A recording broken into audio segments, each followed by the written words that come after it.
all corners of the globe to your ears, it's the Midnight Movie Cowboys. Sometimes informative, sometimes controversial, but always unpredictable. It's the Midnight Movie Cowboys podcast with your hosts, Hunter, John, and Stu.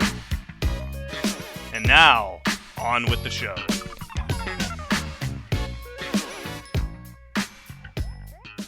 Hello, everyone, and welcome to the Midnight Movie Cowboys. I am Hunter Dusing, and joining me is Mr. Stuart Balk. Say hello, Stu.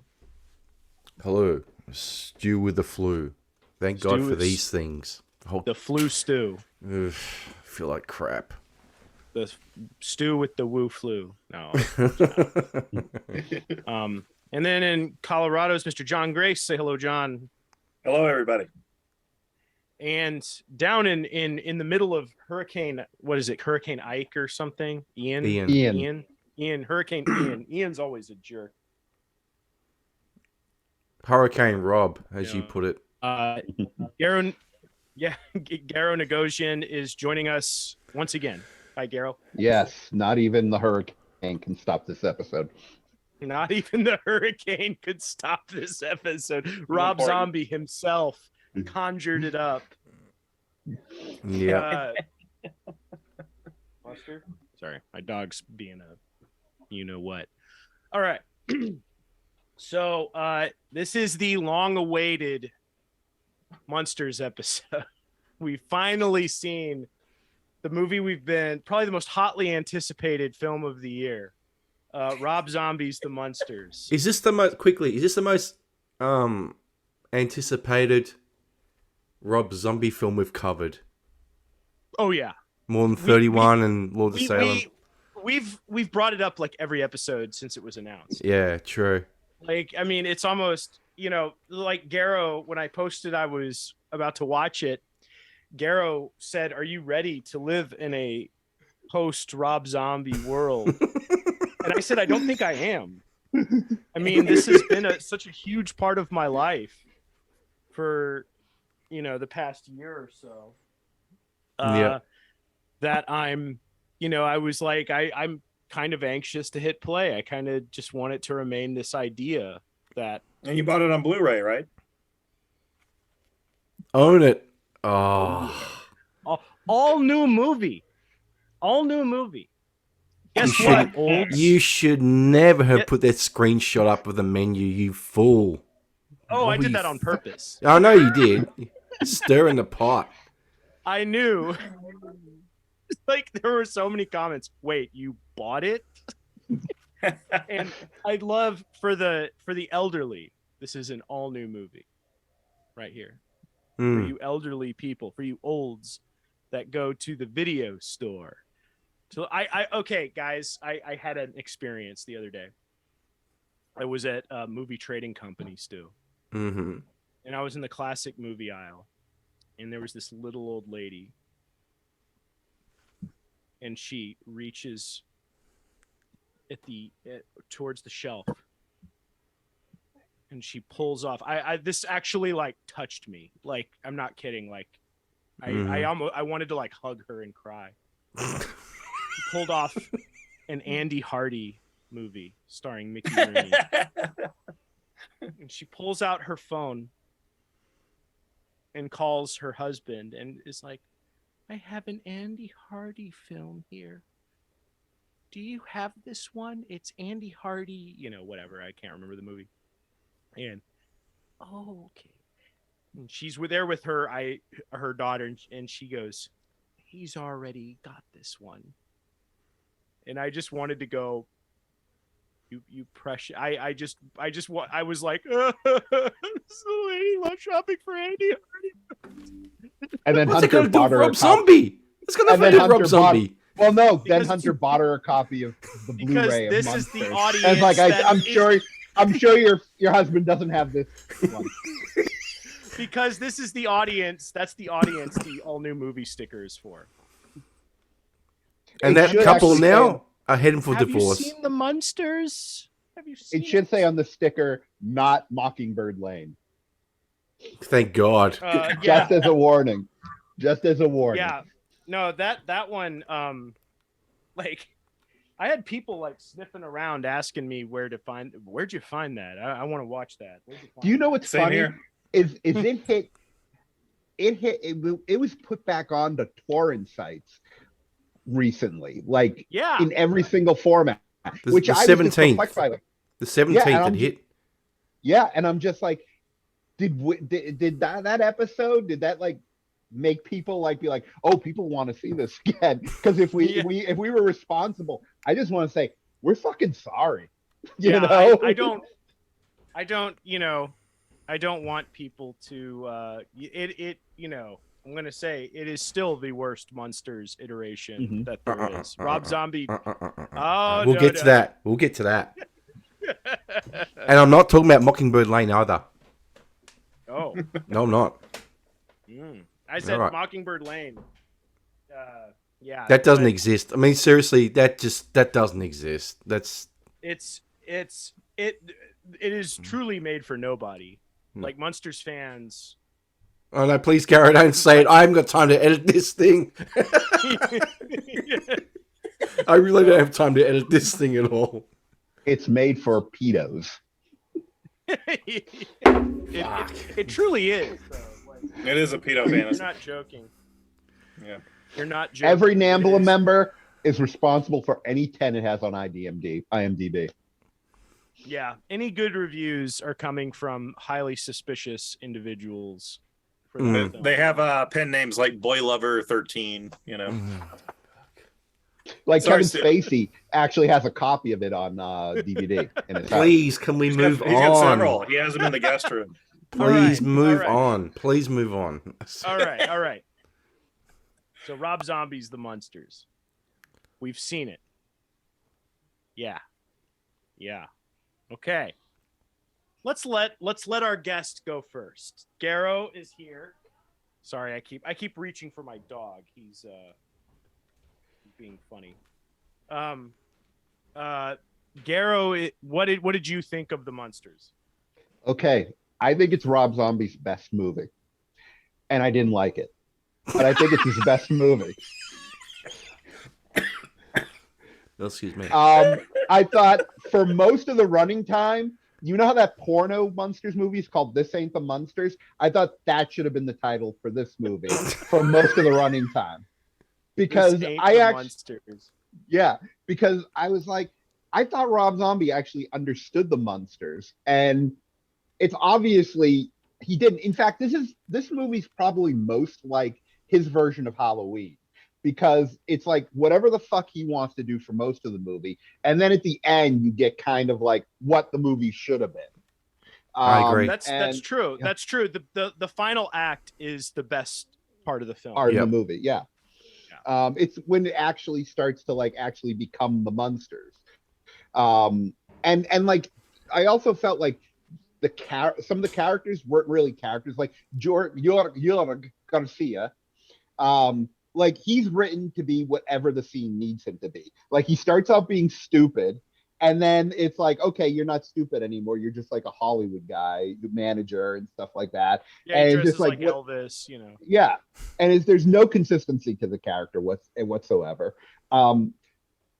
It seemed like Rob Zombie was writing Herman Munster to be him for like most of the movie, because he's a failed comedian, and then he's all of a sudden a rock star out of nowhere. So I'm like, oh, Rob Zombie's just projecting himself onto Herman Munster. And then I felt like, you know, this movie had like a real disdain for the working class, because the Munsters were like a working class family. And at the point where you're like, okay, he's actually going to bring the Munsters back to its working class roots, he's like, no, fuck you, working class. It's all about get rich and be famous. Fuck you. Yeah. Worst ending I've seen in years. I sat there going, huh? What's the point of that? Yeah. But John, still what his did you best think? movie. It's the first 75 minutes or so are pretty bad, because it commits that same problem that I think the first most of the Batman movies, except for the Nolan ones and I guess the recent one, had this problem where you're taking characters who are supposed to stand out from normality, like everybody is ordinary except them. And it starts out with an hour in a Transylvania that is just nothing but monsters and eccentric people. Yeah, it takes place in Monster World at the beginning, and it's right. And then you have the Munsters cast doing double roles as these newscasters and comedians, like they're these 70s Jewish Catskills type characters. Do you know really... why that happened? Do you know why that happened? That was not planned. Mm-hmm. Rob Zombie said that happened because he said that it was insanely expensive to bring in actors from America to Hungary because they had to quarantine for 2 weeks. Okay. And so he said that, okay, I had, this core cast from America and I'm going to bring them in to Hungary. And he goes, I can't bring in more people because it's too expensive. And then he said, I know, I'll cast out of London. And, this is at the height of COVID. And he said he couldn't get anybody in London to work. He said everybody was too COVID scared. Like, he sounded really pissed about it. He goes, I couldn't get anybody to do the movie. And he goes, so I just went, okay, Richard, you're going to play Count Orlok. Dan Roebuck's going to play the Jewish talk show host. He's going to have, what's the dude who plays Herman's name? Jeff Daniel Phillips. John Phillips. Jeff Daniel Phillips. He's going to play Shecky, the failed comedian. He said that, and he's going to have Sherry Moon Zombie play the TV host. He said a lot of that was just out of, we need, desperation because it was because of COVID, is why he said that happened. It wasn't intentional. So Sylvester McCoy and Catherine Schell are apparently the bravest actors in England. Yeah. Yes. Sylvester McCoy. Yeah, and he said that Sylvester, he goes, the guy's 80 years old, and with the long shooting days, he goes, he never complained, but boy, you could tell that it wore him out. Yeah. He said, he was like, that guy was a trooper, but he goes, boy, you could really feel the long hours were wearing on him. He was like, but he was a professional. He never complained. And then complained. Well, it's pretty bad for like that 70 minutes. Then when they go to Hollywood, I thought, well, it's finally becoming the movie I want it to be. And he seemed more comfortable duplicating the TV show in color. Like suddenly the movie has this sense, everything kind of calms down, and he seems like he likes actually doing this part. And except for that ending where he just completely punks out and shows that he doesn't, like Garo said, he doesn't understand the purpose of the show or who it's really made for. But that final act, except for the ending, was actually perfectly watchable. I was surprised. Now, my son had tapped out of this thing about 35 minutes into it. Oh, I had friends posting that they gave up half an hour in. Yeah, I was like, you can stick it out and see how much you can deal with or whatever. And he says, no, Dad, this is 115% cringe. I can't deal with it. It's just, that's his review. And, but that final act was not that bad. I was like, it's finally becoming what he probably should have been making the whole time. It's like the movie should have started with this and just kind of settled them into Hollywood or LA. We don't really need to know the background of these characters. And it contradicts the continuity of the original series, which I think they'd been together for 100 years or 150 years. In the time period, at the beginning, it feels like it's in the 1800s. Yeah, but then it kind of feels like it's in the 60s, and then it's the 70s. It's so off. Again, Rob Zombie said he did that on purpose. Thanks, Rob. He was like, yeah, he goes, I didn't want the time period to be anything you could really nail down, But I listened to the director commentary, most of it. That's why So we've got Count Orlok. So you're the one. What Yes. seems to be the 1800s or the early 1900s, whatever. Well, and you have Richard Brake like with the lantern and the, you know, and Yeah, but then apparently we're the singing Sonny and Cher songs, and we're watching Woody Woodpecker in French, and I just sat there saying, And "What Abbott and time Costello. period? What is this meant to be? and When is this meant to be?" when is this meant to be? And you know, what was it? Apparently, the zombie with the wonderful piano fingers was one of the original Teletubbies.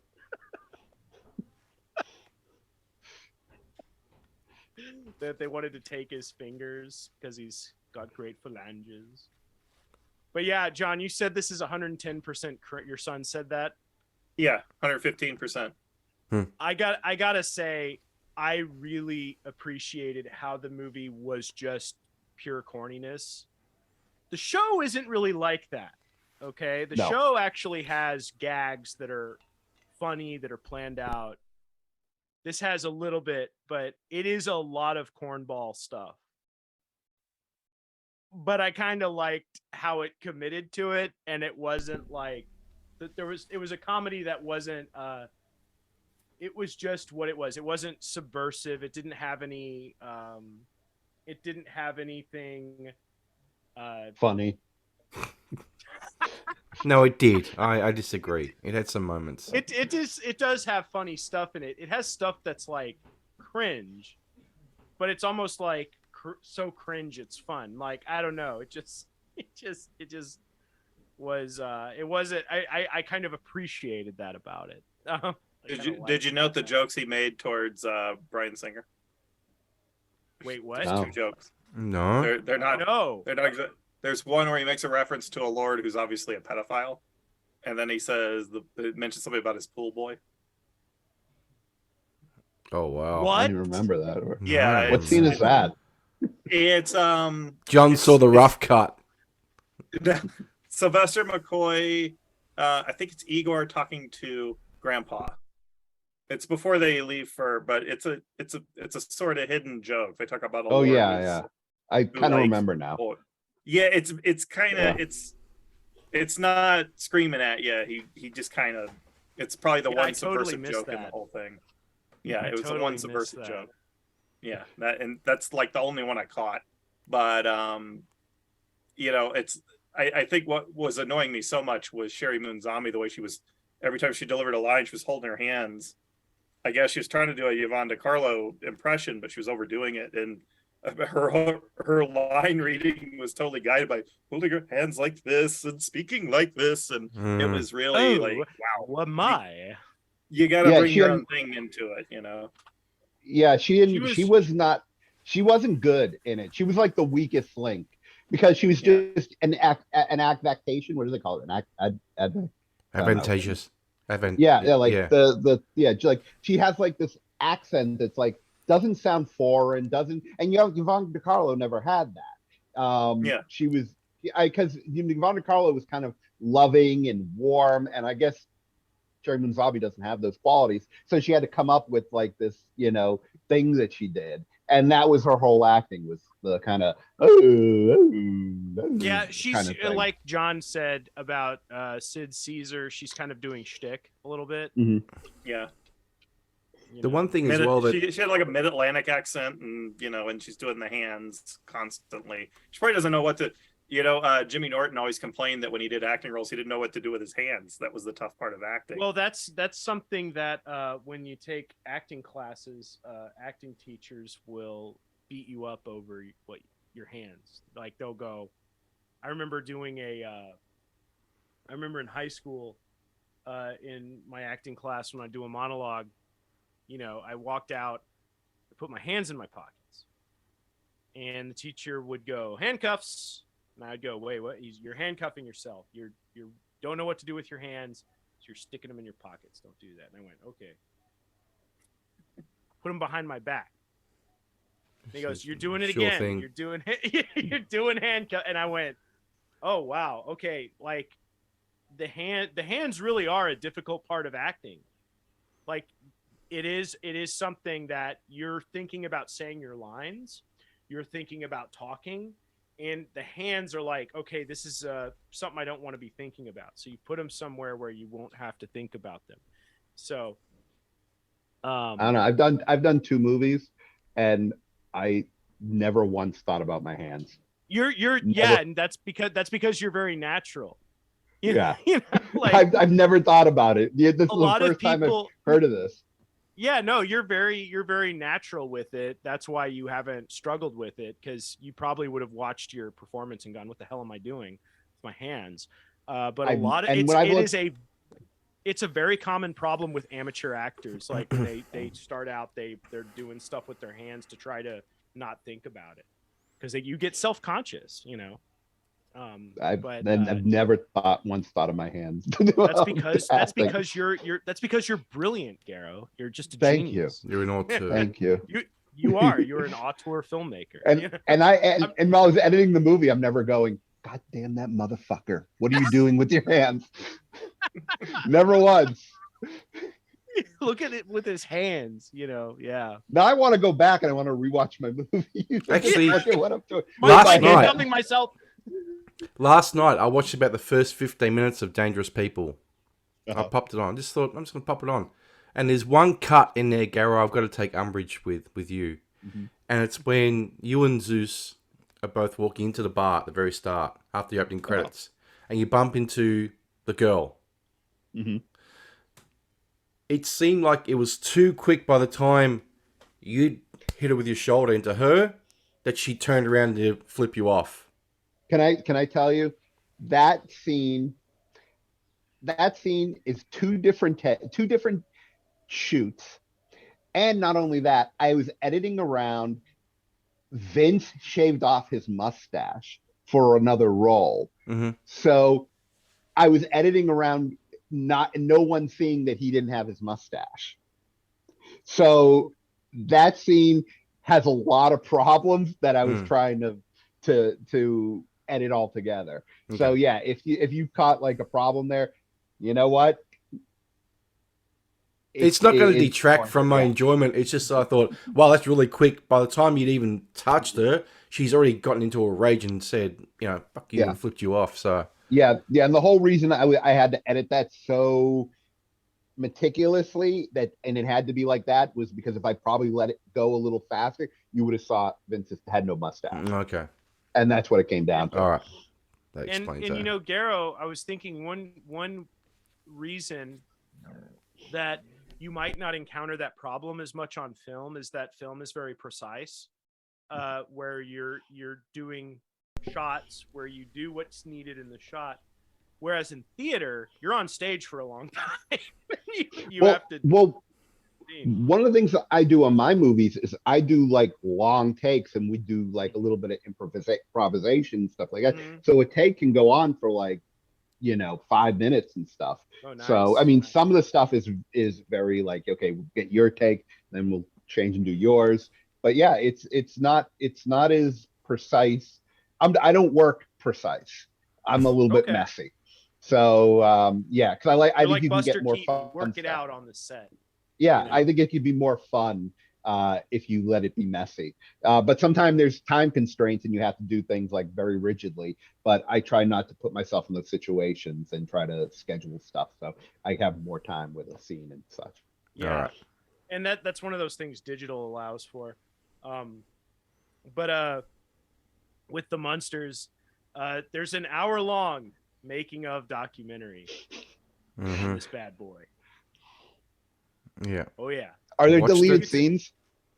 No, there's no deleted scenes. There's just making of doc that's fairly substantial. You get makeup tests before COVID, pre-COVID makeup tests, and then you get so it feels like kind of a long process. Like they were clearly working on this thing before it was formally announced. But it's kind of funny though. It doesn't go full Lloyd Kaufman. Every like trauma movie making of has like Lloyd being horrible to the crew and the crew all saying we hate Lloyd Kaufman, but you do get a bit of Rob being like an a-hole to people on the set. It's pretty nice. I could only imagine. You know, Anyway. and White Zombie is one of those bands that I've heard universally bad reviews from co-headliners touring with them. Like the Melvins going, "Oh man, we toured with White Zombie and that sucked. Those guys were jerks." You know? Yeah. Anyway, I'm gonna give my thoughts on this. Yeah, Stu. All right. So I have literally just gotten back from vacation away from with the family for a week. Got back yesterday, and I managed to watch 2 movies. Yeah. Here Come the Munsters and Munsters Scary Little Christmas. The 2 made after Munsters Revenge, but before this one. And one of them I really enjoyed, and one I did not, and it's worse than this one. So I thought, okay, the one that I thought it was worse, that was the worst, surely this can't be as bad. And it's not. It's actually not bad. I don't hate it, and I don't love it either. There were some genuine moments in there that made me laugh. I really liked the date with Count Orlok and Lily. You know, Count Orlok is actually based on Rob and Sherry Moon Zombie. Because Really? they don't have any kids, they just show pictures of their pets. Yeah, they're pet rats. Yeah. That was funny. Him showing his. Do you want to see my rats? Yeah. And then there was a headline later on that said Count Orlok killed by rats. So. Yeah. And I love the like Nosferatu disco the song that they. Yeah, that's the one I posted. I mean, in context, it's okay. Yeah. Whatever. Yeah. But did not like Sherry Moon Zombie's Lily. Really like Daniel Roebuck as Grandpa. I thought Daniel. Count. I like Daniel it. Roebuck. I thought I liked Daniel Roebuck, but then I thought he was excellent when they stopped making him in, the kind of the villain antagonist to Herman. Yeah, to Herman. And when they actually made him like a cohesive group. They didn't really commit to him being the villain. The trailer makes it look like he's the villain, and they kind of start going that way, but then they pull back, and it's like, like there's the whole plot with Herman turning their place into like giving their property over to the gypsies, and it's black and Lily's black werewolf brother. Lester. Yes, and they did, but that didn't seem as big of a deal as they were kind of setting it up to be. Well, nothing really pays off in this movie. Like there's no real story. There's no real payoff. It's like if you try to tell someone the plot of this movie, you can't. Like you guys actually asked me. You said, "Can you cut this movie down to 28 minutes?" And I said, "There's no." And I watched the movie and I go, "I can't. There's no fucking story." He got ya. Zombie got ya. There's no way to cut. I tried to think about it. How do you cut this down to 28 minutes? And the best I could come up with was like taking the last part of the movie and cutting that down to 28 minutes. But then it doesn't really have like a real story to it at all. There's no ending. There's no beginning. It's just really just middle. The big plot at the end is that they arrive in their neighborhood and it's Halloween and they think it's a fun place to live. I thought that was great. I really enjoyed that part. They come out and it's all normies and they're like, I thought that was. But then funny. again, when Herman walked out the door to go to work, it was like 1950s. So yeah, where are we? Yeah, again, it's the world it's a mix, It's Bulgaria. Yeah. When you're making a movie, it can look like anything. The one thing I thought this film probably had on set a lot of was rewrites. It just seemed like there was a lot of rewrites on this. And I don't think it was written. I think they just get on the set and were like, "Hey, let's do this today." I thought the script kind of felt like a first draft. I mean, I know that's kind of a standard like film Twitter thing to say. Oh, it's first draft, but it did, like you said, nothing really pays off. It's all like these kind of little plots that don't really go anywhere. Yeah, they just kind of peter out, and then you're on to the next plot. At one point, I said to myself, "This film should be called The Hipsters, not The Munsters." It was just driving me bats. It's just... Oh, speaking of bats, I'm not going to get on the bats. Why are we seeing rats every 2 seconds running across the grounds of Transylvania? These CGI rats everywhere.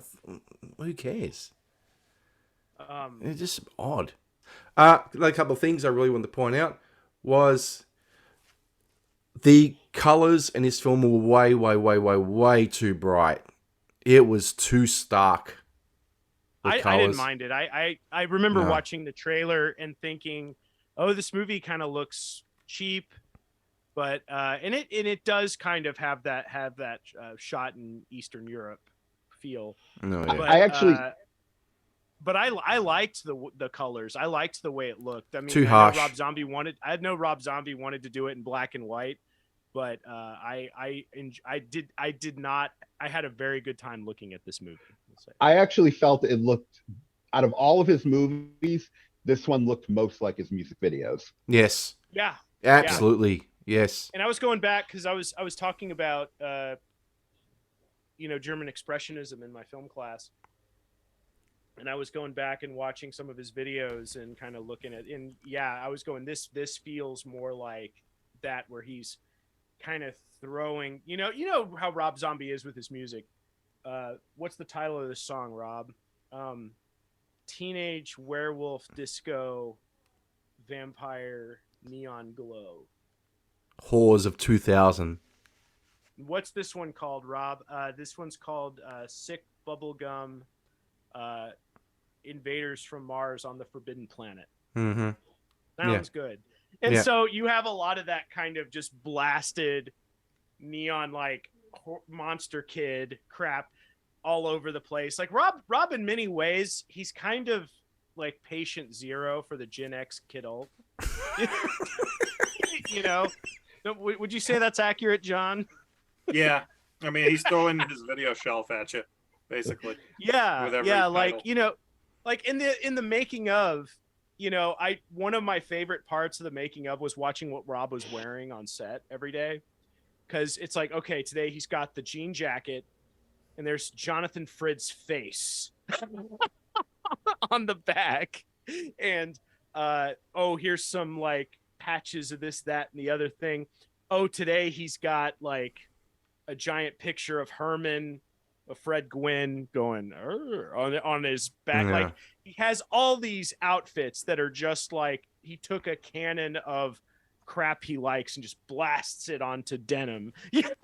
Anyway, yeah. But with the colors, what I was getting at was I watched a bit of it again this morning. Drain the color right down to black and white doesn't play. Does not play well like Munster Go Home did. Drain the color down to a third of what it usually is. Plays beautifully. It's got that dense, sort of muted colors that the other films had. When I pushed it back up to its normal standard, I thought, shit, this is too much. Yeah. So, yeah, I say if you want to watch this film, watch it as normal, but I will be watching in the future if I do watch it again. Trim down to a third color-wise. It's just too stark for my liking. Hunter will lend you his Blu-ray. If you want to watch got it. it. And that ain't going nowhere. That's staying on that Yeah. shelf. I looked at buying that just off love, Amazon. like, when I posted that DVD menu, so many people are like, "Wait, that's a DVD, that's a Blu-ray menu. What's going on?" So, question is, how many arrows did you trade in for that one? None. No, I didn't trade Liar. arrows for this. Lies. How many Criterions in? Yeah, I got rid of. The shelf's looking a bit bare than usual. Would it be funny if he came on today and the whole shelf was bare and it was just the Munster Yeah, it's just, Blu-ray there? It's just the Munsters. Yeah. Yeah. Anyway, Like it's on like a little display thing, like held up. Like, before we Hey, Hunter, forget, does that start your straight to streaming crap shelf? STS shelf.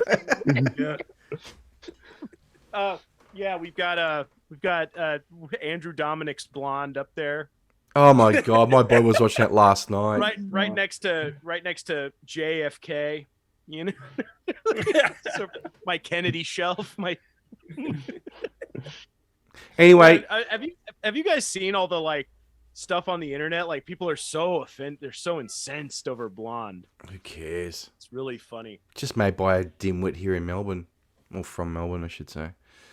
Oh yeah, that's right. He did Chopper. Yeah, he's from Melbourne. This guy. Yeah. Actually, was at my dad's house when he used to live here in Melbourne, and he had a bunch of people over, and one of the girls there was the ex-girlfriend of Andrew Dominic, and she goes, he was just a paranoid pothead. He was always looking over his shoulder, and well, that's why he made Assassination of Jesse James by the coward Robert Ford. Jesse James is paranoid pothead. You know, you're gonna shoot me in the back while I'm hanging. It's a good movie. It's a great movie. I've had it on HD DVD for about 15 years. I've never seen it still. It's really good. It's a good film. It's a really, it's a great Western. I will say, I'm a fan of Andrew Dominic's movies. Yeah. Okay.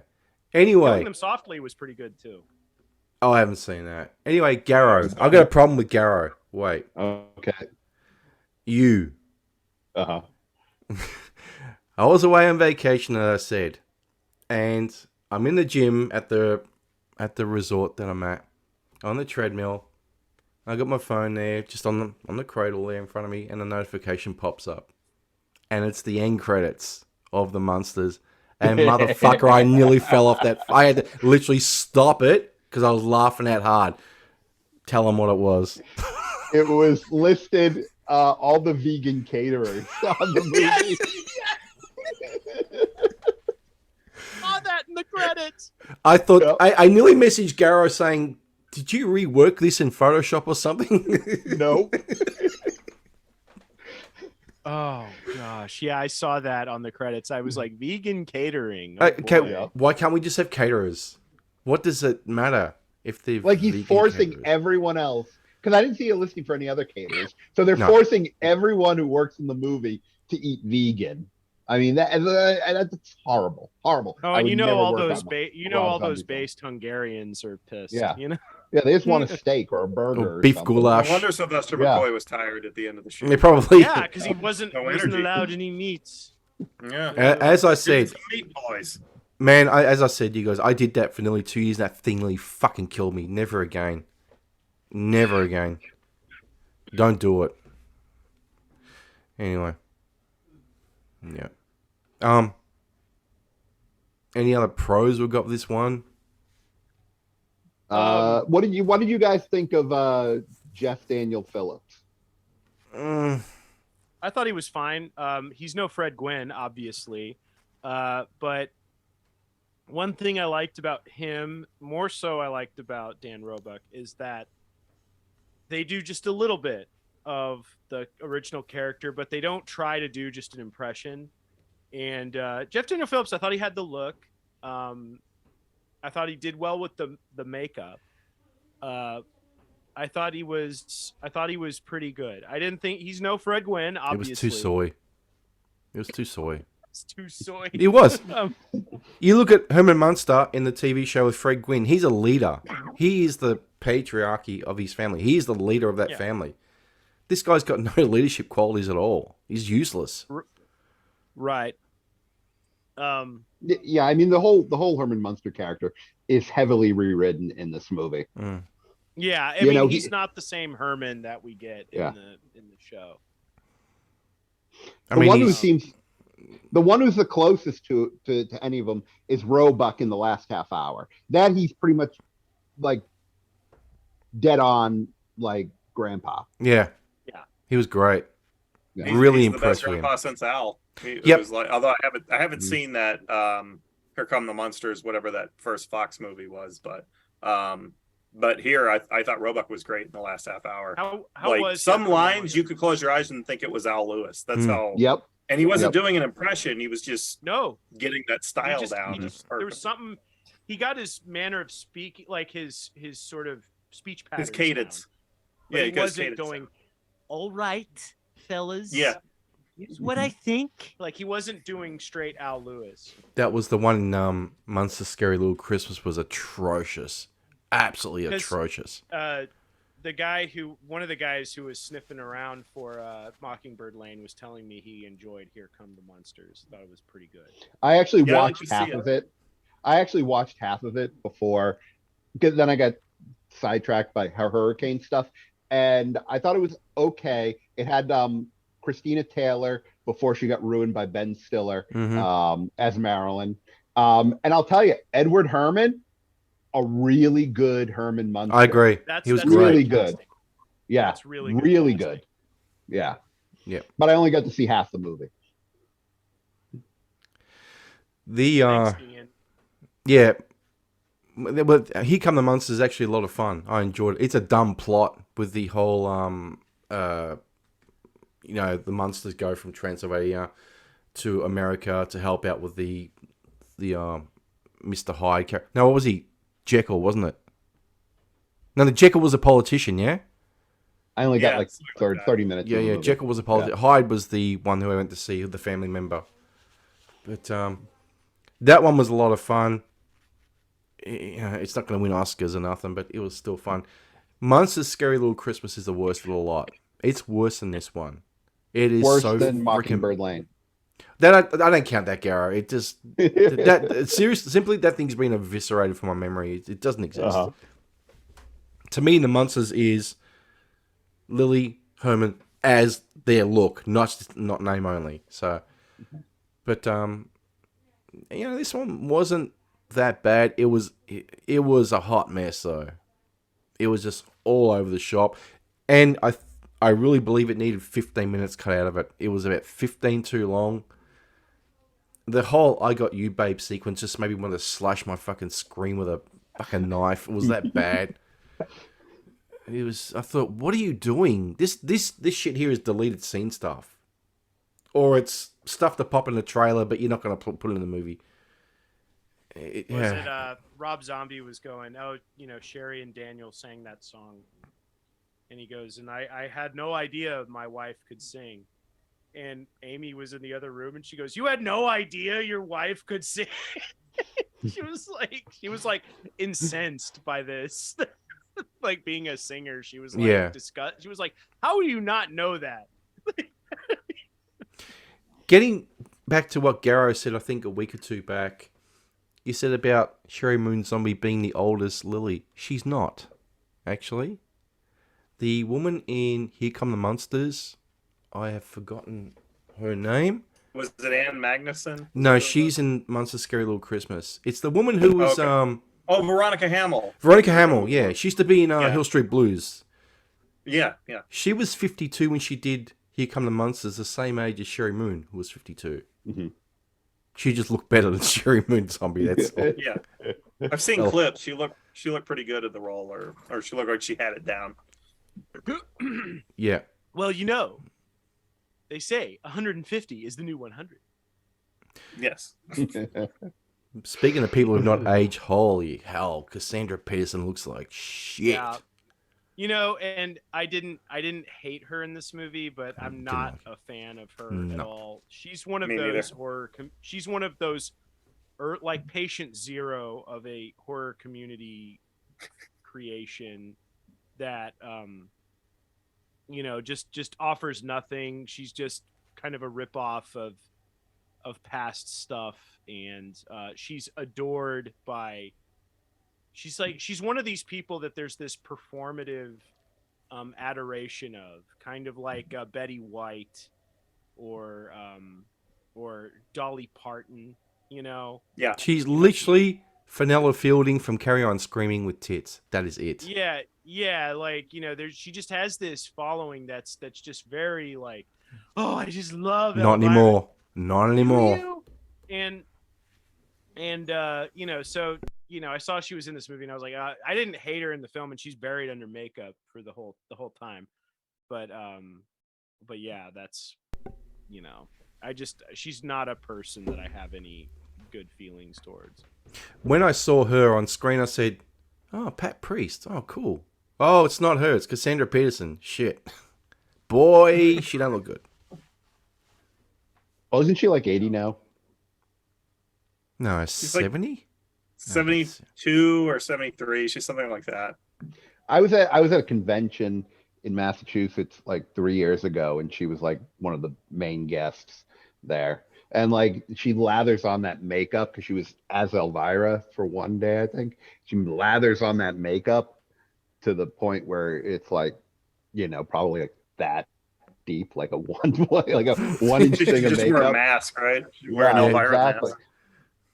But yeah, so, and everyone was like, her table was always crowded and stuff. I saw her at Texas Frightmare. That was the year that I saw Udo Kier. That was the highlight for me. Yeah. Was Eo here. Mm-hmm. But you know, I saw like the twins from The Shining and Tom Savini and Brad Dourif and Tara Reid was Oh there. boy. Yeah. She had that. Oh, what's Kim Coates was there. Oh my lord. Yeah. It was stacked. Was But, Mark Patton from Elm Street 2 there? The Scream it might have Queen? been. I don't know. But Cassandra Peterson was there, and the line was through the place to see her. She had the longest line. I don't get it. I don't get I don't that. either. Like I said, it's this performative adoration. You know, I've never understood the appeal beyond like, you know, the cleavage. You know, it's just never made sense to me. And I walked by her table, and you know, like you said, Garo, she had the makeup, and she had, you know, The titties out. breasts pushed up and out. But yeah, it just, yeah, she's one of those. She's in this movie, and you know, I could take her or leave her in it. Yeah. But what everybody think about the Tin Can Man Butch marrying Patrick? Butch Herman? Patrick. What was the point? Butch Patrick should have said, "Go to hell! I'm not going to be a tin can. Can't you shove me in the film somewhere?" It might have been a COVID thing, having him just do the voice of that. Yeah, probably couldn't even get him into Bulgaria. So it was like, hey, you want to do the voice in post-production? Yeah, no, because I mean, just what Rob was talking about, it sounded like it was a huge pain, and maybe flying him out there and having him show up might have been a little too expensive for a cameo. So, you know, having him do the Tin Can Man, you could have him record it remotely. Just seems to make it seem that that could be the case. Alter his voice in Sony Vegas in 5 minutes. In Vegas. Oh my gosh. Hello.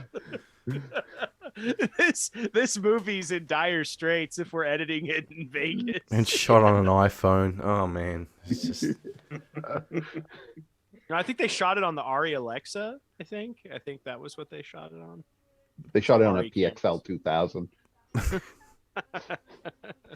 And actually, one thing this film had a lot of was the upward. What was it? They called Dutch angle, where they aim up. Yeah. How many did we get in this movie? Holy shit! Heaps of them. Well, I like to think of this as like the ultimate Hot Topic family film. You know? Yeah. What's better, this or Tim Burton's Dark Shadows? Dark Shadows. Oh, no. If the Hot Topic people, this is their movie, not Dark Shadows. I mean, what's a better movie, this or Dark Shadows? Ooh. I enjoyed Dark Shadows more. I'm actually going to give it to. I'm going to give it to Dark Shadows just because of Eva Green, because she was really good in that. Yeah, she saved. I enjoyed the Dark Shadows movie. Didn't really save it about this. I enjoyed it about the same as this. I mean, it was like fine. You know, I thought Dark Shadows was terrible, so I would actually even rank this above Dark Shadows. I thought it was really bad. I started actually watching Dark Shadows this summer. I'd never seen the TV show in my life, and I don't even know why they made the Tim Burton version or even gave it to him, because the appeal of the old TV show is it's all played straight. There's no jokes. There's no humor. It's just straight gothic romance, horror, suspense. It's a soap opera. Movie is like who is this made for? It's like only fans are going to go see this, and they want something close to what they enjoyed in the 1960s. So I don't know. Didn't make that Tim Burton movie makes no sense to me at all. And I will say, like the Rob Zombie movie, there's kind of a, like you said, John, with Tim Burton's Dark Shadows, it's kind of making fun of itself. It's a little bit hipsterish. I don't think this is doing that. This is just kind of doing it straight. Is it as good as the original show? No, but it's doing just a straight Munsters thing. It's not like going, we kind of know this sucks. Yeah, because that's what Tim Burton's film is doing, is kind of going, Dark Shadows, it's a cheap, crappy soap opera. It's condescending. It's condescending to the material, and I don't think Rob Zombie's Munsters is cynical or condescending at all. I think it's just And that was something I found really refreshing about it, that I liked about it, was that it was just, it's just here's the Munsters and there's a plot. It's not perfect. It's not as good as the original show, but it's just doing it as is. It has some of the stuff Rob Zombie likes in there, but it's not kind of, it doesn't look down on the material. The ending should have been what I said it was, what I thought it was going to be. Winding up with Lily with a baby bump for Eddie for the next film. Never going to happen. Never going to happen. They're probably Not not. with him. He would never do that. I said that. I said no, because they don't want kids. They don't want the Munsters to have kids. It's just literally, if it involves kids, it's not happening. Rob is the OG Gen X kidult, you know. Yep. And, like, as far as that is one thing about this Munsters, is that the Munsters are kidults in this, basically. Okay, 2 questions. They're not do parents. we get a second Munsters film? And if we do get a second Munsters film, will there be Meryl and Eddie in there? Can I give you a stat here? Okay. The Munsters came out, 2 days ago? Yeah. So yesterday I go on to Netflix, because that's going to be a good barometer of how it's doing. I go on there. Let me ask you this. Was it in the top 10 of yesterday on Netflix? It's not over here on Netflix. Okay. But what do you think? Do you think it was in the top 10 on Netflix yesterday? Yes. John? I think I saw it at number 6 when I watched. I feel like I saw a top 10 banner on it. Okay. Yeah, it like wasn't number in 6. It wasn't in the all top 10. It was in the movie top 10 at number 6. Right. And these are the movies that it was beaten by. It was beaten by a movie called Do Revenge. Never heard of it. Beaten by Father Stew, which is a win for Hunter. Good movie. Beaten by one of the crappiest movies ever made, Elysium. Embarrassing. No. Beaten by Tyler Perry's Jazzman Blues. Well, that's all low fidelity, watching it over and over again. and finally beaten by a movie I've never heard of before called Lou. Don't know what it is. What's it called? Lou, L-O-U. Oh, I thought you said Lube. I was going to say it must be a new Bryan Singer movie. No, yeah. And not about Lou Reed. Nope. Yep, not about Lou Reed. Or another one. But then I went and checked the top 10 today, and here's something that might be a little hopeful. Munsters was number 5 in movies today, so it went up a spot. It'll need that 7 days to, crank itself up to at least 1 or 2. Well, I mean, here's the thing. Like, some of these things come out the next day, they're number 1. Like something like Cobra Kai, that comes out the next day, it's number 1, all together. And I thought, like, something with the name value of Munsters and something with, like Rob Zombie has a big following. You think that would have at least hit the top 10 of everything on there, but didn't. I was on Facebook, one of those rare times I'm on it, the other day, and I just went to Rob Zombie's page and just typed in the Munsters and just all the posts about it. And it's ones by Rob Zombie and other people have just posted about it.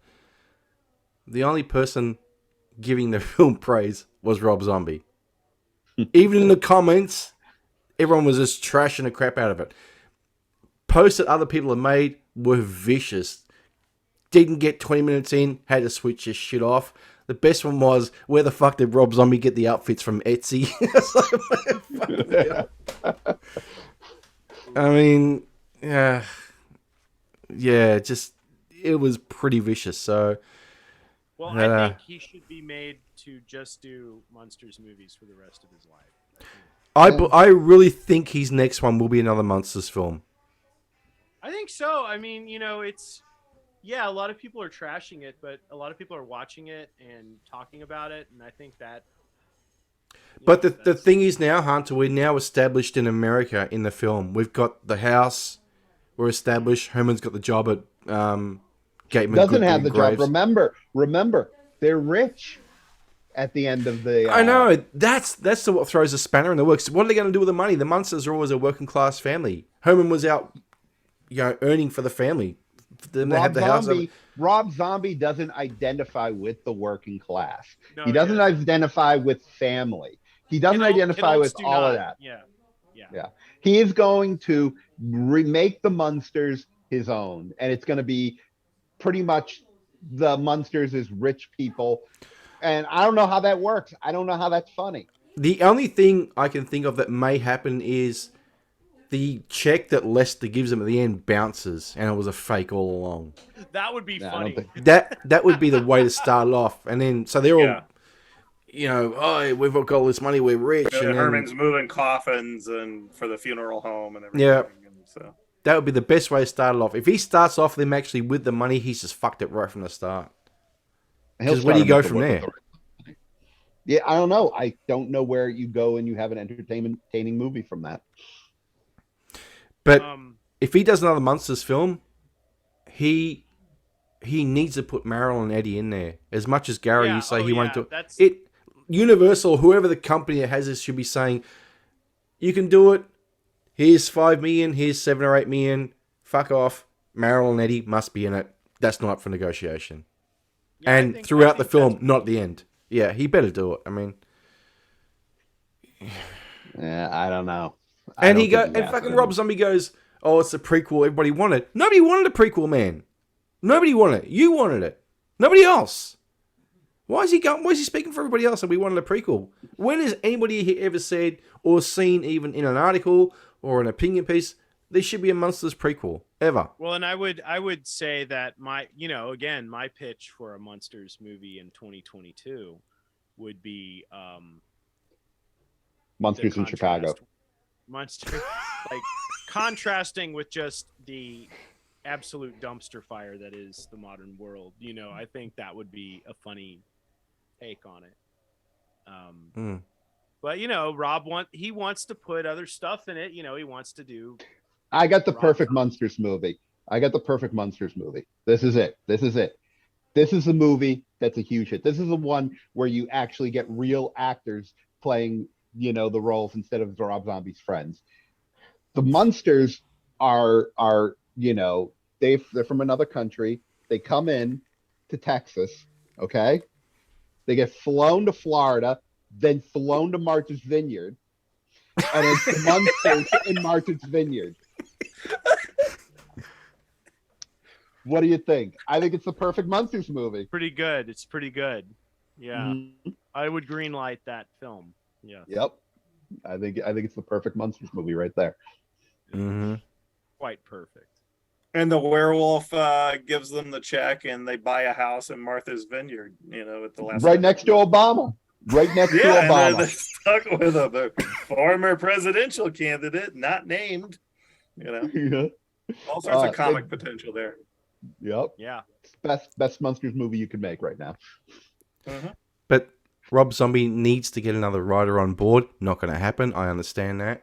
No. Because he is now in the driver's seat with landed in America, got the house. It just introduce Eddie and Marilyn. Just introduce him. That's it, and then just move on. He could go anywhere he wants with this thing. But I don't know. He needs to hire joke writers to punch up his scripts with jokes. Yeah, like Jackie Martin. That's what this movie needs, is because Rob Zombie is not funny, and there's some laughs in this film, but it's not. Rob Zombie needs to. I know that he wants to be the auteur who writes and directs his own film, but he needs to get Gagman in there coming up with funny stuff. Like that would serve the material better. It would, but I don't think his ego will allow it. But I think it would make a Munsters sequel much better to have comedy writers getting together and working out gags, getting on the set, working out gags, like, even you don't even have to dig that deep. You could even recreate jokes from the show and it would be good. People would enjoy Herman joining a baseball team or something like that. You know, I have to disagree with you. I actually think Rob Zombie is very funny. And I've seen interviews with the guy. He's very funny. However, it doesn't translate to a page because he takes his jokes too serious. Okay. That's what I mean. You can be funny in interviews, but that doesn't mean you know how to write a joke on a page. You know what I'm saying? Like, there's some comedians who are hilarious when they're improvising, but if you're like, okay, write me a funny story, I have to sit out and think about it and plan it out and write it out.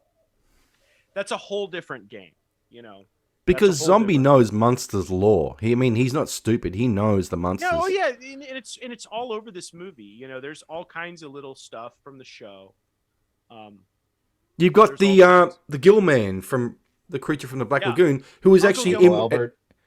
Who was actually in an episode of the Munsters. I told one of my students I watched the Munsters movie, and he goes, "How much is Uncle Gilman in it? Is he in it a lot?" Like, he was very interested in how much screen time Uncle Gilman gets. Like, he was very like that was his big hope for the film, was that Uncle Gilman gets a lot of screen time.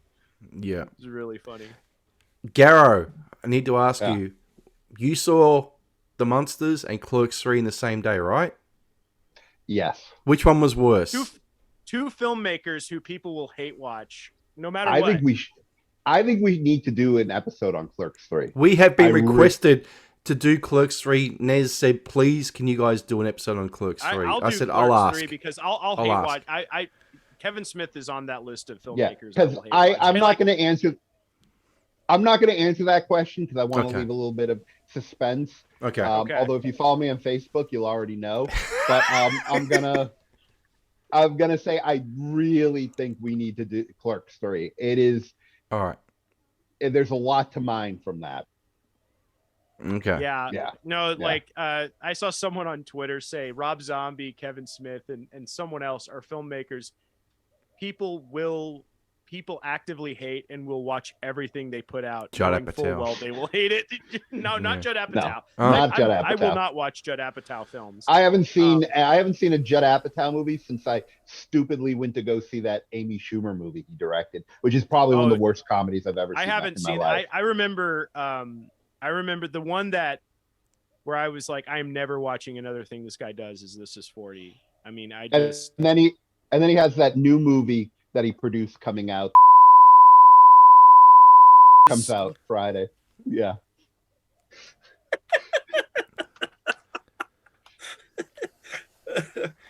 Yeah, I'm saying bros ads everywhere. They act like everybody's interested. I've managed to avoid them. I haven't seen a trailer. I haven't seen anything. If it bombs, it's going to be the greatest victory for maybe taking back pop culture.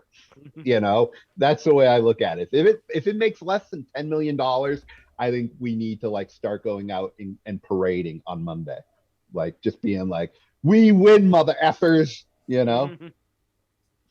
We're taking the pop culture back.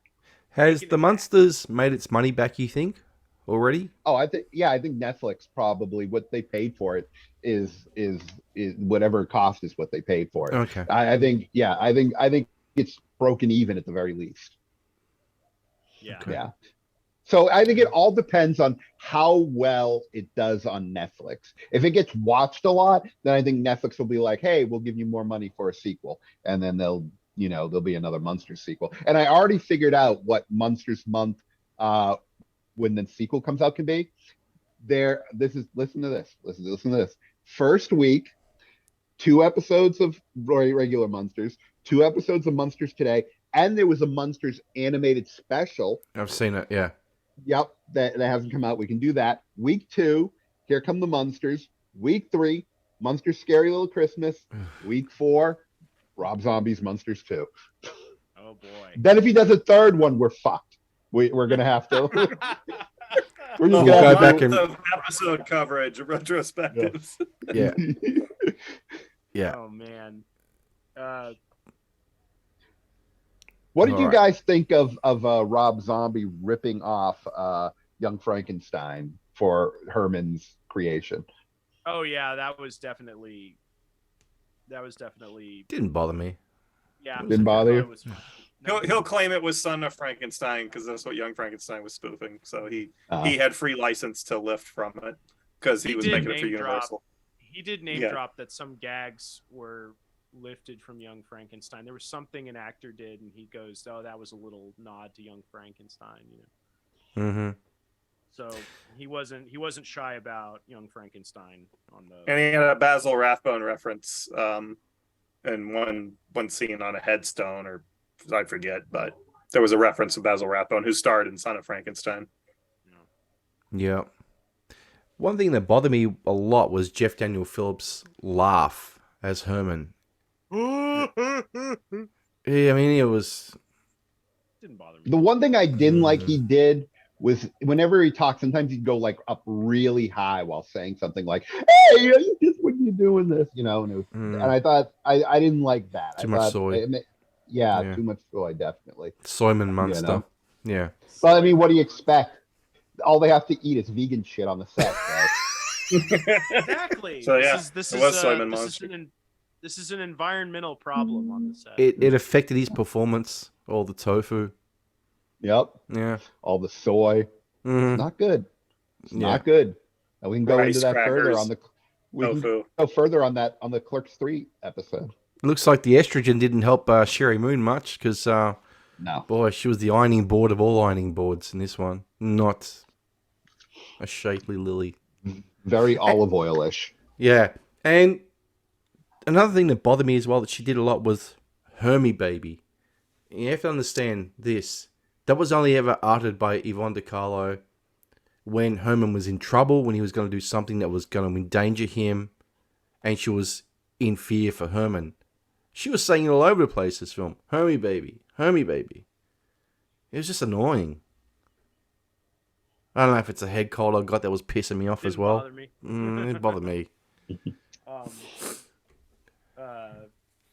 right. I did think that one thing I appreciated about this though is if this movie, I am surprised that they did a Munsters movie and didn't do it as a cartoon. You spoke of that animated special. It feels like everything that's like this has to be a cartoon, like Hotel Transylvania, The Addams Family, well, with the exception of Wednesday. I think it's cheaper to give Rob Zombie $5 million to go make this with his friends and gauge how much interest there is in this IP than it is just to go out and spend $100 million to make an animated film. Right. It just seems like this type of monster kid entertainment is mostly animated today. And it was kind of cool to see a live action type thing. It was just too much time in Transylvania. Way too much. They should have been in America within the first half. Well, they did take a little stop off in France. So that whole sequence. I didn't care much for it at all. I thought it could have been excised. They're throwing. They get scared and chuck baguettes in the air. Oh, and then we find out how they got Spot.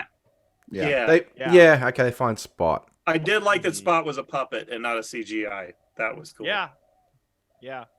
For this one. Yeah, the CGI in this was pretty just kind of decorative. Not very there was stuff in the sets. It was the rats. CGI, but a lot of it was there was a lot of like nice practical stuff. Yeah, because I don't think they could afford it. I didn't think they have the budget, you know. Yeah. I didn't like Lily's and we all know, outfit. Oh, that was terrible. I didn't like Lily. Well, yeah, we've established that, but yeah. Just not good. Lily was not. I mean, we definitely. If there's a sequel, hopefully we'll get another. It's not happening. Yeah, I was gonna say you are reaching there for a recast. Yeah, not happening. Not happening. Not happening. He'll be like, nah, if it's not Rob, happening. The wife is getting work, you know. Yeah, he wants 2 paychecks for his household. Yeah, you know, like they when they did Halloween too, it's like, oh, she's gonna be running around with a white horse, you know. Mm-hmm. So we can get her in there. And we're gonna have Michael Myers look like a WWE wrestler. It was just ridiculous, that movie was.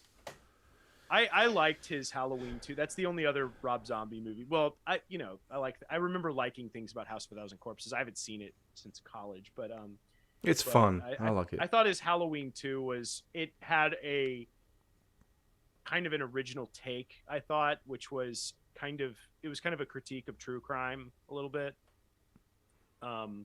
With Loomis being kind of a Bugliosi character, making tons of money off of this horrible thing that happened, and all these people are suffering because of it. And I thought that was kind of an interesting idea. I remember going, that's kind of we're kind of asking about the morality of kind of this genre in a way that's a little bit mature for Rob Zombie, but for a kidult. But I thought his Halloween 2 was interesting. It's the only other movie of his that I have any time for. And it's the one that's most forgotten. Yeah, it really is. Yeah. I think a lot of people have forgotten he did that film. Yeah, it was not his Halloween remake, I think it did pretty well. Oh, it was huge. I think it did like some like 50 million its opening weekend or maybe even more. It was a monster. It was huge. Hit. And then the sequel came out. I think it did like single digits its opening weekend. Yeah, it was nothing. It didn't do anything, but I thought it was a much better movie than his Halloween remake. Well, Hot Topic was transitioning from like goth and horror punk rock type metal stuff to Marvel Universe worship, because apparently if you go into Hot Topic now, you just get Marvel crap. That's about it. And you don't see all the Korn and System of a Down t-shirts. Yeah, you can't buy Screeching Weasel vinyl. You can't buy Ramones t-shirts. Oh, here's your little AFI 45 singles. Right. Free with a purchase of 5 t-shirts or something. Yeah, you get this AFI All Hallows Eve EP CD. Oh, my limited edition Monster Magnet vinyl, Yeah. Speaking of that, what did people think of the soundtrack for this film? The songs in there. Yeah, it's fine. Yeah. I like the one at the end credits. I really enjoyed that. Mm-hmm. Yeah. It was okay. But if you love the Cramps so much, why don't you just put the Cramps on the soundtrack? Yeah. Cost. That's like too much moolah. Poison Ivy's like, you want the money, you want the music, you cough up, Rob. You know what I was for stunned? Rob and Zeus to just like do something in the studio, I was stunned. No Dragula. Song Yeah, on the soundtrack. I was waiting for that in the end credits, but I thought we didn't see the Dragula. That was restraint, right? That was killing him. Not to He do could that. have put that in there and gotten paid to do it. Yep. And he didn't. So Unless he's saving it for the respect sequel. that. It's in 2. If it's part 2, it's in part 2. They should have to rush Lily to the hospital if she's having Eddie. If he actually goes that far, that's what he should do. He's going to be in and then you hear the song. It's going to be like Munster Go Home. Yeah. And she's whatever the hell she's doing to have a werewolf. Screen like lightning bolts and like stuff. And a kaleidoscope in the background. Yeah. What was it? Rob Zombie goes, I was watching Pillow Talk on TCM and I decided to have the phone conversations with the lightning bolts between them. Or does the check that Lester give them actually cash, and that's how he buys the Dragula? Yeah, he spends it all on the Dragula. Yeah. And Spot gets big and he has to refine the basement for Spot. Yeah. See, but I don't see him. What I think it's going to do is he's going to make it, the way Rob Zombie works. Like I said, he hates the working class. He doesn't want the Munsters to be working class. What's going to happen is, I think they kind of already set the seeds in this movie, is that he's going to end up becoming like a horror show host or something. And it's all going to be about, Herman, being famous and all that. And it's going to be kind of like a take on the episode we reviewed where he ends up becoming the famous singer. And it's going to be kind of like that. And success actually does spoil him. Yeah. And because I don't see them doing a working class Herman. I can't see it. I don't think Rob Zombie has the ability to write it. He doesn't have the knowledge. Is this the closest we'll get to his Groucho Marx film? There was a Groucho Marx Oh yeah, that Groucho Marx thing. When I was watching, I said he finally did it. He shoehorned it in there somehow. Honestly, if he was going to make an old Groucho Marx movie, which I think is what he was going to do, is old Groucho, the perfect casting was Gilbert Godfrey. And once Gilbert passed, I don't think he can do it anymore. Yeah, Gilbert would be perfect. Gilbert would have been perfect. Yeah. Well, guys, let's start wrapping it up. Yep. So, Garo, what would you give? Before I get to that, I did my rankings of my favorite Hermans, Lilies, and Grandpas.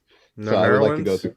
No Marilyn, because you know I didn't do Marilyn because I haven't watched enough of the original episodes to get a gauge on that. So I left those out, and then no Eddies. I'm pulling a Rob Zombie. I'm leaving Eddie and Marilyn out of this. Okay. So we'll start with Grandpas. Best Grandpa, Al Lewis, hands down. Second, Daniel Roebuck. Got to give it to him. Was good. Got to give it to him. Second, Howard Morton from third. Howard Morton from Munsters Today. Very last. Sorry, Eddie Izzard, you trans motherfucker.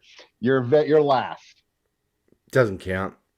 Doesn't count. No. Okay, Lilies. Best Lilies, hands down, Yvonne DiCarlo. Got to give it to her. Second, Lee Merriweather.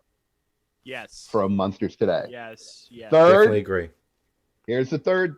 Here's the shocking one. Sherry Moon Zombie. It's number 3. Number 4, the last place, Portia de Rossi. Sorry, Portia. You don't win this one. The worst.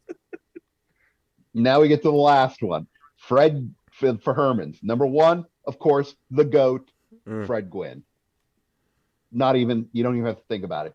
Number 2, John C. Reilly. I did see that piece when you mentioned it last time. Licorice Pizza. Yeah, from Licorice Pizza. Honestly, I could definitely see a whole movie with him as Herman Munster, and I think it would be great. I think it's actually really good casting there. Number 3.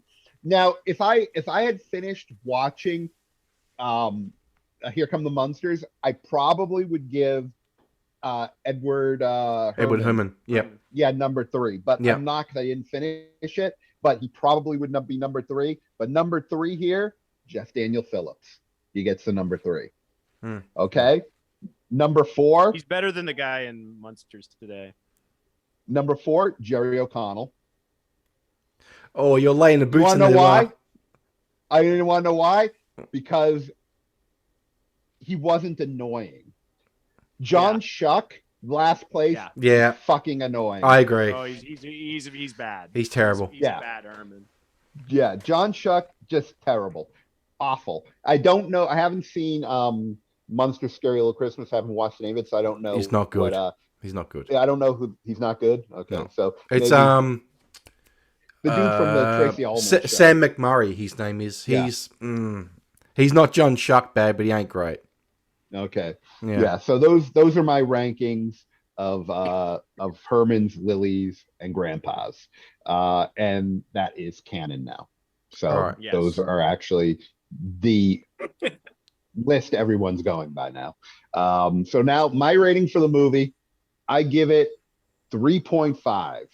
And the reason that's the highest rating I've ever given a Rob Zombie movie.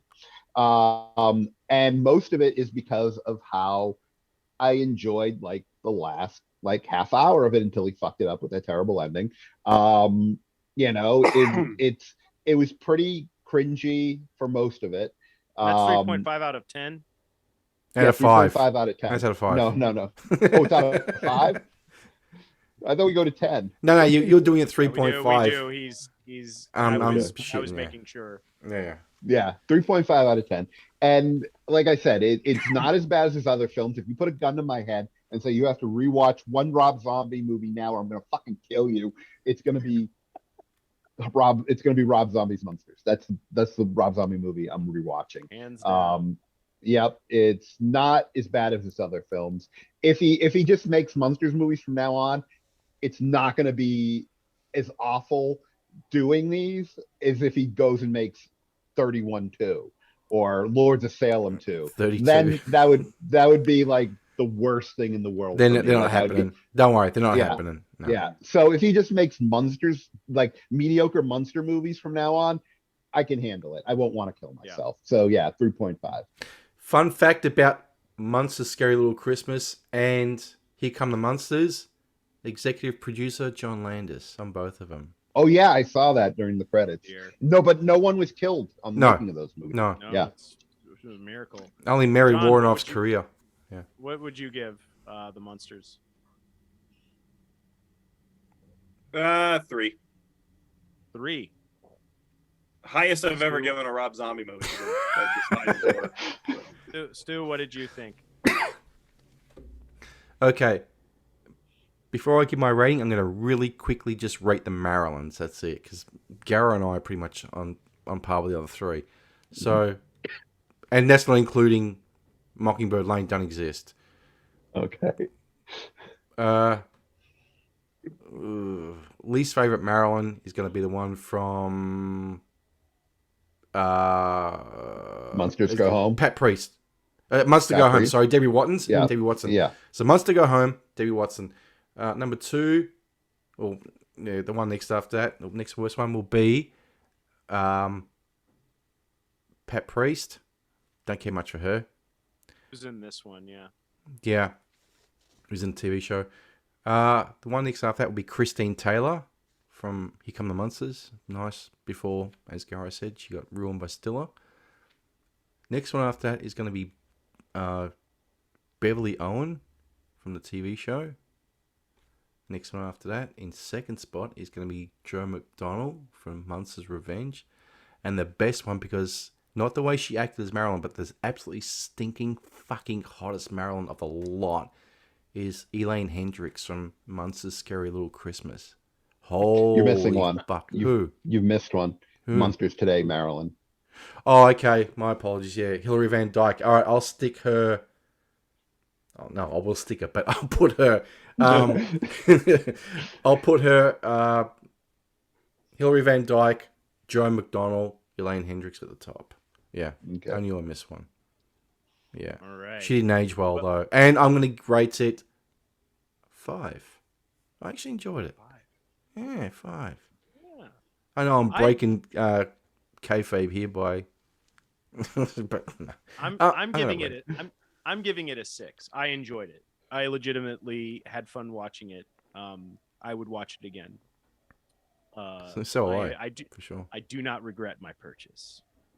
So I will buy that when the That's Australia. your wallet talking.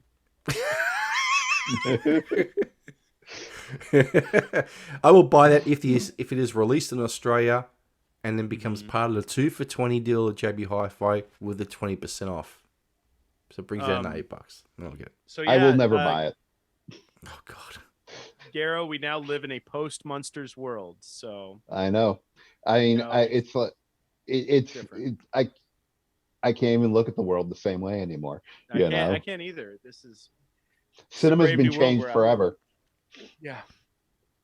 All right, guys. I can't even well, look at movies the same way. I guess we'll anymore. have to talk Avatar sequels for the next No. year. Yeah, we're gonna start. We'll talk about how Twitter is not real life because Avatar still somehow makes money.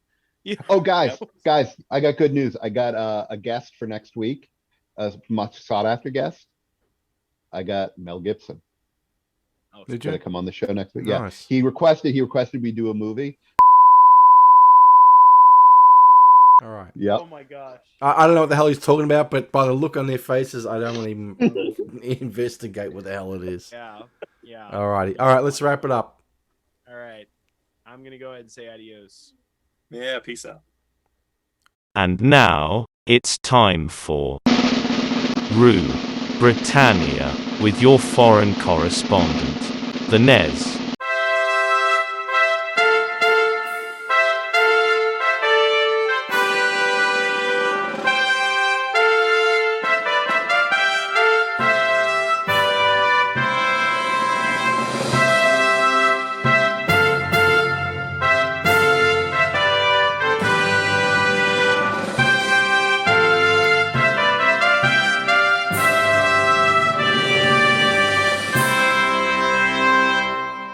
a move that will surprise nobody ever knows who still think Alec Baldwin won't be charged, new Tory Prime Minister Liz Truss, clearly inspired by the pilot episode of Call to Glory, announced a package of max tax cuts designed to steer the economy through recession, only to effectively see the pound collapse on the FTSE.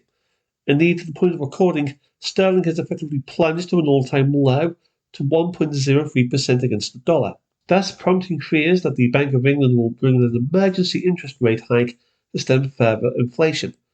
We'd like to point out that the Chancellor Hughes Black only really got the job on the basis of the Prime Minister's obsession with virtue signalling.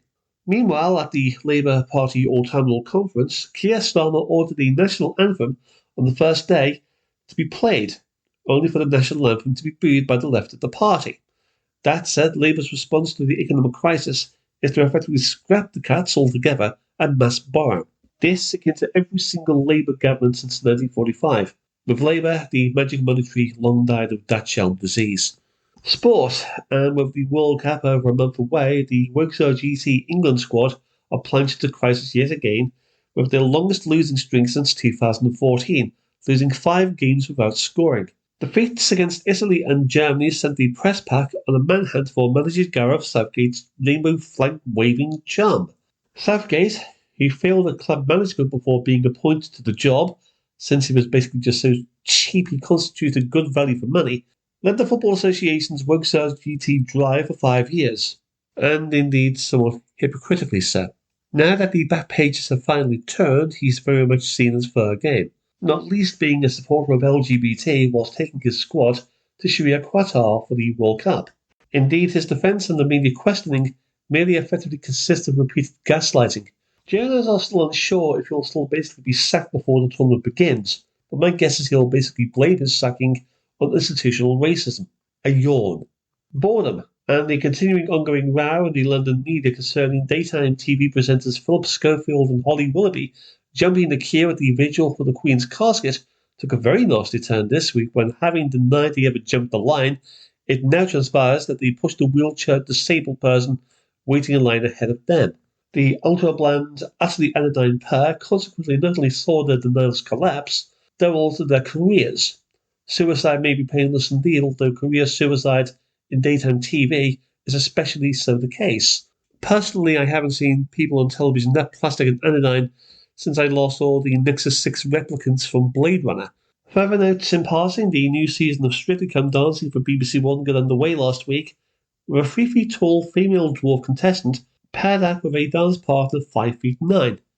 Cue anti-woke CRGC anti-BBC mockery on social media. He must have fractured his spine just trying to actually dance down to her level. Which reminds me, I once saw a dwarf shelf stacker in my local supermarket back in the autumn of 2018. He had difficulty putting goods on the top shelf of the aisle, which is to say, the third shelf from the bottom. Poor form. Harry Markle is still refusing to tell his publishing company Penguin Viking just when the final draft of his autobiography is to be published, if indeed it ever is published. Having already been paid £37 million for a 4-book deal with his husband, the book was originally announced for September, specifically the Christmas market. Now, date unknown. The Markles have a tendency to sign multi-million-dollar deals before then basically waiting way over a year to deliver the actual products for which they were paid handsomely to begin with. Beats the idea of working for a living. And finally, an update on the soap opera consisting of the guy who left his wife and child for a female Ukrainian refugee who moved in with them. Although the Ukrainian lovebird may have just been diagnosed with terminal blindness, he's already decided to show his love and devotion to her by leaving her to return to his wife and child. That's for Daniel, comrade. Pax.